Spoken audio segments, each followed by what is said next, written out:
श्री शिवाय नमस्तुभ्यम। हर हर महादेव। जय शिवशंकर, जय मां पार्वती। प्रिय भक्तजनों, आप सभी को हरियाली तीज की हार्दिक शुभकामनाएं। आज आप सभी भक्तजन रसपान करेंगे हरियाली तीज की व्रत कथा। कहा जाता है कि स्वयं भगवान शिव ने माता पार्वती को उनके पुनर्जन्म के बारे में याद दिलाने के लिए यह कथा सुनाई थी। शिव जी कहते हैं, हे पार्वती, बहुत समय पहले की बात है जब तुमने हिमालय पर मुझे वर के रूप में पाने के लिए कठिन तप किया था। इस दौरान तुमने अन्न जल त्याग कर सूखे पत्ते चबाकर दिन बिताए थे। मुझे वर के रूप में पाने के लिए तुमने किसी भी मौसम की कोई परवाह नहीं की और तुमने निरंतर तप किया। तुम्हारी इस स्थिति को देखकर तुम्हारे पिता बहुत दुखी थे।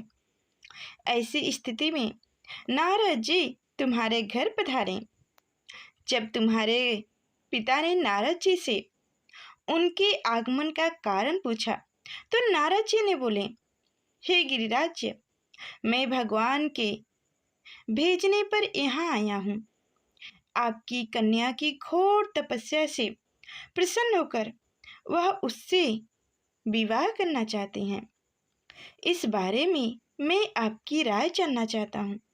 नारद जी की बातें सुनकर पर्वतराज अति प्रसन्नता के साथ बोले, हे नारद जी, यदि स्वयं भगवान विष्णु मेरी कन्या से विवाह करना चाहते हैं तो इससे बड़ी कोई और बात नहीं हो सकती।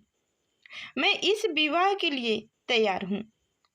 इसके बाद तुम्हारे पिता की स्वीकृति पाकर नारद जी विष्णु जी के पास गए और यह शुभ समाचार सुनाया। लेकिन जब तुम्हें इस विवाह के बारे में पता चला तो तुम्हें बहुत दुख हुआ। तुम मुझे मन से अपना पति मान चुकी थी।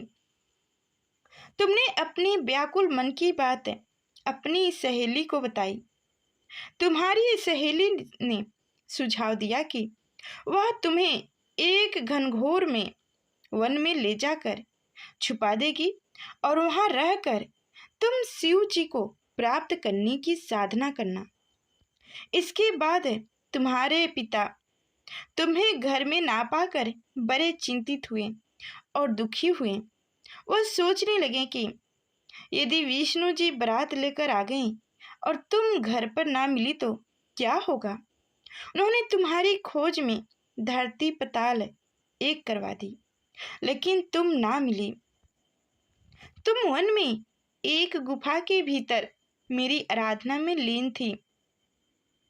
सावन मास के शुक्ल पक्ष की तृतीया तिथि को तुमने रेत से एक शिवलिंग का निर्माण कर मेरी आराधना की, जिससे प्रसन्न होकर मैंने तुम्हारी मनोकामनाएं पूर्ण की।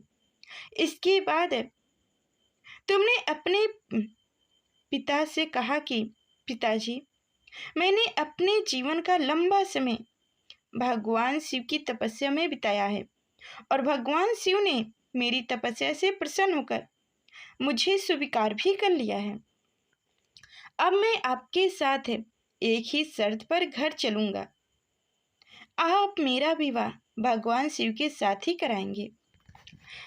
पर्वतराज ने तुम्हारी इच्छा स्वीकार कर ली और तुम्हें घर वापस ले आए। कुछ समय बाद उन्होंने पूरे विधि विधान से हमारा विवाह करा दिया। भगवान शिव ने इसके बाद कहा कि हे पार्वती, तृतीया को तुमने मेरी आराधना करके जो व्रत की थी उसी के परिणाम स्वरूप हम दोनों का विवाह संभव हो सका। इस व्रत का महत्व यह है कि मैं इस व्रत को पूरी निष्ठा से करने वाली प्रत्येक स्त्री को मनवांछित फल देता हूँ। भगवान शिव ने पार्वती जी से कहा कि इस व्रत को जो भी स्त्री पूर्व श्रद्धा से करेंगी उसे तुम्हारी तरह अचल सुहाग प्राप्त होगा। तो प्रेम से बोलिए, गौरी पुत्र गणेश भगवान की जय हो। शिव शंकर माँ पार्वती की जय हो। तो प्रिय भक्तगणों, ये थी हरियाली तीज की व्रत कथा। तो उम्मीद करती हूँ कि यह कथाएं आप सभी को अच्छी लगी होगी। तो लाइक कर चैनल को सब्सक्राइब करें और कमेंट बॉक्स में हर हर महादेव जय माँ पार्वती अवश्य लिखिएगा। फिर मिलते अगले नेक्स्ट वीडियो में, तब तक के लिए धन्यवाद।